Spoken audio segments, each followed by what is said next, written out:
sudah tidak mau diajak kerjasama, ya jangan mengganggu. Orang lagi mau kerja kok. Pemerintah tidak boleh diganggu. Tapi ingat deh, dari dalam pun bisa mengganggu. Ketika orang punya spirit anti korupsi, tapi menterinya korupsi, kan terjadi. Ini kita kasih catatan. Jangan dipikir bahwa gangguan hanya dari luar. Gangguan bisa dari dalam dan itu membahayakan. Bismillah, assalamualaikum guys. Berjumpa lagi di channel Jurnal Terupdate. Oke guys, jadi memang sangat di luar dugaan ucapan Ganjar Pranowo 1 tahun yang lalu mulai terbukti benar guys, satu persatu. Dan ternyata yang mengganggu justru yang berada di dalam internal pemerintahan guys. Jadi tak perlu berlama-lama, untuk lebih jelasnya langsung saja kita simak bersama-sama video ini guys. Bismillah. Nah, tentu dalam kaitan perkara ini kan ada beberapa orang yang sudah statusnya menjadi terdakwa, ya. Dan tentu jaksa penuntut umum dalam menyusun surat dakwaannya tentu didasarkan pada fakta-fakta yang ada di dalam berkas perkara. Oke. Karena apa? Karena proses persidangan ini dilakukan adalah untuk mencari kebenaran material yang didasarkan pada berbagai alat bukti. Bahwa penuntut umum dalam surat dakwaannya itu, ya, bahwa ada pihak-pihak yang disebut di situ, tentu itu didasarkan pada adanya fakta itu di dalam berkas perkara. Pertanyaannya adalah, apakah yang bersangkutan termasuk menjadi saksi dalam berkas perkara? Ya, itu yang harus kita cek. Ya, kalau yang bersangkutan masuk menjadi saksi dalam berkas perkara ini, tentu penuntut umum selaku pihak yang dibebankan pembuktian, ya, sebagai pemilik perkara, tentu ya bisa saja memanggil yang bersangkutan itu sebagai saksi untuk diperiksa di persidangan. Tetapi kalau yang bersangkutan tidak masuk di dalam berkas perkara dalam daftar saksi misalnya, maka itu dikembalikan kewenangannya kepada majelis hakim untuk menilai apakah harus dimintai keterangan atau tidak. Yang perlu kita pastikan adalah apakah yang bersangkutan itu pernah diperiksa sebagai saksi di dalam berkas perkara. Masuk nggak yang bersangkutan dalam daftar saksi? Kalau masuk, tentu nanti penuntut umum bisa menjadwal untuk dipanggil dan diperiksa di persidangan sebagai saksi. Sekali lagi, konteks perkara ini kan yang melakukan penyidikannya terhadap perkara judi online ini dilakukan oleh teman-teman di Polri. Posisi kami adalah sebagai penuntut umum, ya, sebagai jaksa penuntut umum. Jadi itu harus bisa dipisahkan, ya. Karena semua kan akan bermuara kepada majelis hakim. Apakah diperlukan keterangan yang bersangkutan? Misalnya nih, karena kita belum cek berkasnya nih, ya kan? Misalnya yang bersangkutan tidak masuk dalam daftar saksi, ya kan? Karena itu kan adalah saksi di luar berkas. Tapi kalau yang bersangkutan ada dalam daftar saksi di dalam berkas perkara, maka ya penuntut umum bisa saja menjadwal. Pemerintah itu menghormati proses hukum, jadi biarkan saja proses hukum ini berjalan. Oke. Dan kita yakin proses hukum ini akan membuka semuanya dengan terang benderang. Jadi yang salah akan dibilang salah di situ, yang tidak bersalah juga jangan dipaksakan jadi salah, ya. Yang tidak bersalah juga nanti tentu akan terbukti tidak bersalah.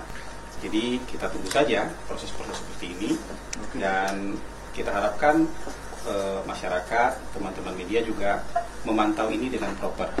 Jadi kita tunggu keputusan pengadilannya, sehingga kita tidak mendahului keputusan pengadilan. Jadi yang ada sekarang itu kita pantau saja. Jadi kalau dari pemerintah menghormati proses hukum dan tidak mengintervensi proses hukum itu sendiri. Mantap ini guys. Surat dakwaan yang dibacakan oleh jaksa bahwa Budi Ari sebagai Menteri Kominfo waktu itu mendapatkan jatah 50% dari biaya penjagaan atau pembinaan website judi online agar tidak diblokir, agar tetap bisa diakses oleh masyarakat. Itu seperti petir di pagi hari. Mengagetkan gitu ya. Kita baru keluar rumah, petir. Dan nggak ada yang membela terkait dakwaan terhadap Budi Ari ini. Bahkan Budi Ari hanya bisa ditelepon sama di WA kayaknya gitu ya. Jadi belum muncul ke media dan memberikan pernyataan. Dan hari ini saya melihat Sekjen Projo tiba-tiba memberikan satu pembelaan yang sangat-sangat lucu. Karena pembelaannya ini mudah sekali untuk dibantah. Karena dia bilang, saya menanggapi agar berita tersebut tidak menjadi bahan framing jahat atau bahkan persepsi liar bahwa Budi Ari Setiadi yang juga Ketua Umum DPP Projo terlibat dan menerima sogokan duit haram judi online. Publik bisa mengecek fakta dan pemberitaan bagaimana Budi Ari berada di garis depan memberantas judi online selama menjabat Menkominfo. Ini pembelaan yang terlalu mudah untuk dibantah gitu, karena kalau ini dianggap sebagai sebuah framing jahat, itu kan jadi seolah-olah kejaksaan atau jaksa penuntut umum itu dituduh sebagai orang yang memainkan framing. Padahal dia menulis dakwaan seperti itu ya pasti berdasarkan data. Ya, malam Pak Bud. Pak Bud, jadi mau minta tanggapan Pak terkait dengan ini yang ramai beredar Pak, dalam dakwaan ada tertera nama Pak Bud. Jadi itu adalah narasi dan framing jahat yang menyerang harkat dan martabat saya sebagai pribadi. Itu sama sekali tidak benar. Oke. Kita mesti melihat secara jernih dan tidak terlibat dalam permainan yang salah. Narasi alokasi itu kan kong kali kong di antara mereka, bukan inisiatif atau permintaan saya. Bahkan saya tidak tahu ada kesepakatan itu, mereka juga tidak pernah memberitahu. Apalagi ada aliran dana, waktunya tidak ada. Ketika itu kan saya sedang gencar-gencarnya melakukan pemberantasan judi online. Boleh dicek aja rekam jejak digitalnya.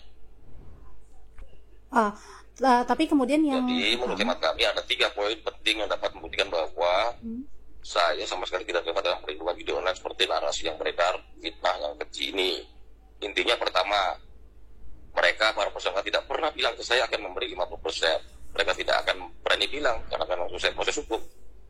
Jadi sekali lagi, itu omongan mereka saja, jual nama menteri supaya namanya laku. Kedua, Budi Ari tidak pernah tahu-menahu praktik jahat yang dilakukan mantan anak buahnya itu. Dia baru mengetahui setelah kasus itu sedikit kepolisian dan terungkap ke masyarakat. Ketiga, tidak ada aliran dana dari mereka ke saya. Ini yang paling penting. Bagi saya itu sudah sangat membuktikan, Jarum. Tapi kalau misalnya memang nanti ketika dibutuhkan, ya. Oke, Pak, sekali Pak, terakhir. Pak Bud, kalau misalnya dibutuhkan untuk pemeriksaan misalnya atau menjadi saksi, saya siap membantu.